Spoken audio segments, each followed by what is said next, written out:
A'udhu billahi minashaitani rrajim. Bismillahir rahmanir rahim. Alhamdulillahi alladhi hadana lihadha wa ma kunna linahtadiya laula an hadana Allah. Wassalatu wassalamu ala rasulillahi sallallahu alayhi wa alihi wa sallam. Amma ba'd. Rabbi shrah li sadri wa yassir li amri wahlul 'uqdatam min lisani yafqahu qawli. Ndugu zangu, assalamu alaykum wa rahmatullahi wa barakatuh.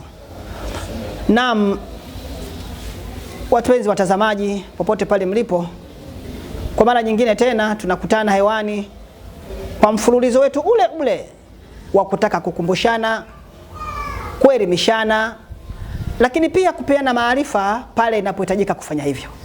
Leo ndugu zangu, katika ukumbusho ambao uko mbele yetu hapa, kuna hadithi ya Bwana Mtume sallallahu alayhi wa alihi wasallam ndio itakayekuwa mwongozo katika mada yetu ya leo. Na kulingana na mada yenyewe ilivyo na hadithi yenyewe ilivyo, tumeamua kuipa jina kwamba tujichunguze. Kwa nini tujichunguze? Sisi kama wanadamu tunaishi na sura mbili kubwa. Yaani tuna sura ya upande wa mwili, lakini pia upande wa kiroho. Na haya yote ni muhimu. Ama upande wa kimwili huku, juhudi kubwa sana tumekuwa tukiifanya, na hasa wale ambao Mwenyezi Mungu amewajalia kipato kikubwa, wamekuwa wakichunguza miili yao katika mwaka pengine mara 4 au mara 2. Na wengine si hapa nchini tu, bali nje ya nchi kunakoonekana kwamba kuna matibabu mujarabu zaidi. Hii yote kutaka mwili uwe una survive vizuri wakati wote katika kila kinachohitajika kuwepo kwenye mwili wa binadamu. Atapimwa mapafu yanafanya kazi vizuri, moyo unakwenda sawa, damu inapita katika njia yake kama ilivyo kawaida, ili tu kuimarisha afya kuwa njema ya mwili. Sasa basi, pamoja na jitihada hizi za kuimarisha mwili kuwa mzima na kukifanya kiwiliwili kuwa na nguvu za kutosha ili kukabiliana na shughuli mbalimbali zinazohusisha mwili, ni hivyo hivyo tunahitajika kujichunguza katika nafsi zetu kila mara. Na kwa bahati nzuri, hususan katika jambo hili la kiroho, halihitaji ufanye hivyo kila baada ya wiki au mwaka, bali kila siku unapaswa kujichunguza. Hadithi tuliyozungumza ndio inayetuongoza hapa. Tuna maneno yanasema, hasibu anfusakum kabla an tuhasabu. Zihisabuni nafsi zenu kabla hamjahesabiwa. Nani wa kutuhesabu sisi? Wa kutuhesabu sisi ni yule mbora wa kuhesabu, naye ni Allah subhanahu wa ta'ala. Anazijua hesabu zetu, anajua mienendo yetu, anajua matendo yetu. Kwa hiyo yeye anafahamu vizuri zaidi hata kama sisi tutasahau. Kwani kwake yeye hakipitwi kitu chochote kile. Sasa kwa sababu mwanadamu yeye kapewa silaha muhimu kabisa na nzuri ya kuwa inamsaidia kujitambua mwenendo wake, tabia zake na matendo yake kwa ujumla, basi anatakiwa ajihesabu mwenyewe.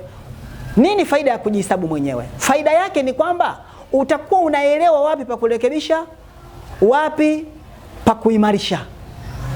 Kwa sababu binadamu kwa tabia yake hasahau lile alilolifanya yeye mwenyewe, hususan kwa nafsi yake. Mungu anasema katika Qur'ani, katika sura ya 75 aya nambari 14, balil insanu ala nafsihi basira. Bali nafsi ya mwanadamu inajiona yenyewe. Hakuna hata siku moja nafsi yako ikakudanganya. Mdomo unaweza ukadanganya. Unaweza kuambia wenzako kwamba namshukuru Mwenyezi Mungu, mimi nasimama vizuri swala za usiku, mimi natoa sadaka vizuri, mimi mashallah sikosi vipindi vya swala, na mahusiano yangu mimi na majirani zangu ni mema. Kwa wale wasio kujua utakuamini, lakini nafsi yako inakwambia si kweli. Na nafsi yako haikudanganyi bwana. Kwa hiyo ni vizuri sasa tuwe tunajihesabu wenyewe, tuwe tunajichunguza wenyewe kama aya inavyosema ndani ya Qur'ani. ya ayyuhalladhina amanu ittaqullah, enyi mlioamini muogopeni Mwenyezi Mungu, mchunguzeni muogopeni sana Allah.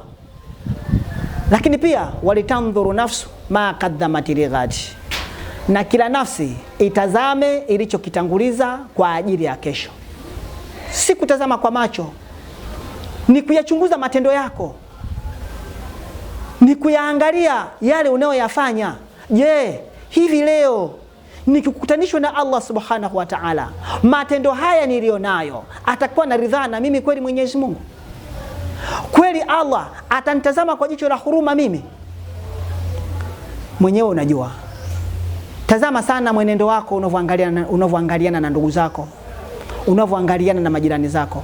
Mtume sallallahu alayhi wa alihi wasallam anasema, ithnani la yanzuru Allahu ilaihima yawma alqiyamati, watu wawili hawatotazamwa kwa jicho la rahma siku ya kiyama. Na ina nani huyo? Qati'ur rahmi.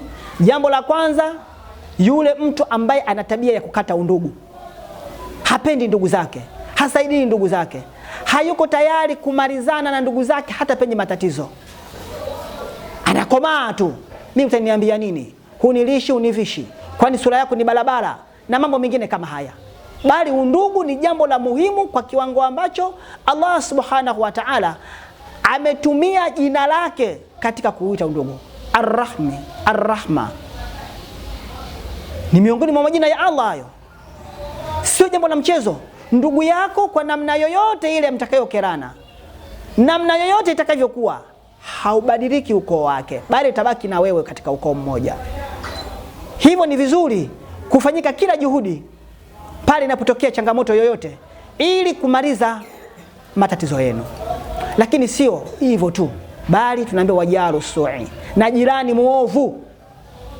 Majirani zetu jamani, tuishi nao vizuri, tutizamane nao vizuri, katika kuonyesha ni kwa kiwango gani jirani ana umuhimu sana na kukaa naye vizuri. Kuna mambo mawili ya kumalizia.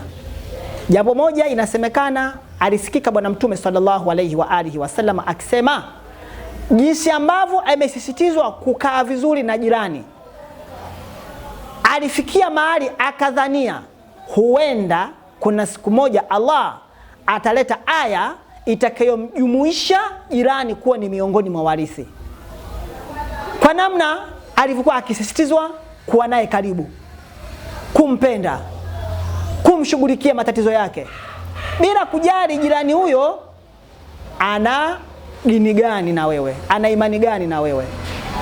Ni kweli kuna viwango vya haki kulingana na aina ya jirani alivyo. Lakini pia jambo la pili, tunafundishwa katika Uislamu kwamba hata tabia mbaya hii ya zinaa, utakapofanya jambo hilo na mke wa jirani yako au na mume wa jirani yako, basi ile dhambi yenyewe inaongezeka ukubwa. Jambo lenyewe ni dhambi, ni chafu, linakatazwa. Lakini pamoja na hayo, unapolifanya na mke wa jirani yako au mume wa jirani yako kwa wewe mwanamke, ile dhambi inakuwa kubwa maradufu. Sasa haya yote unayajumuisha katika mwenendo wa tabia zako. Zichunguze tabia zako uone, je, maeneo haya umesalimika? Ni vizuri kujichunguza mambo yetu, kuyatazama mambo yetu, kuangalia tabia zetu, kupima mienendo yetu, tuone kama ni ile yenye kumridhisha Allah. Nafsi yako yenyewe inajua vile unavyofanya, bali al-insanu ala nafsihi basira, bali nafsi ya mwanadamu yenyewe inatambua vile inavyofanya. Kwa hiyo mimi niishie hapa kwa leo. Inshallah kwa maelekezo, kwa ushauri, sisi tunaruhusu hata kukosolewa. Hizo namba zinazopita chini yako hapo, utafanya mawasiliano na sisi ili uweze kutupatia kile ambacho umejaliwa katika haya tuliopanga ya kuwa tunaelimishana, kukumbushana pamoja na kupeana maarifa. Lakini pia usiache kulike na kucomment katika channel yako hii Msiru TV, ili uweze kuwa mtu wa kwanza kupata maarifa yoyote yatakayokuwa yanawekwa katika chaneli muhimu hii. Assalamu alaikum warahmatullahi wabarakatuh.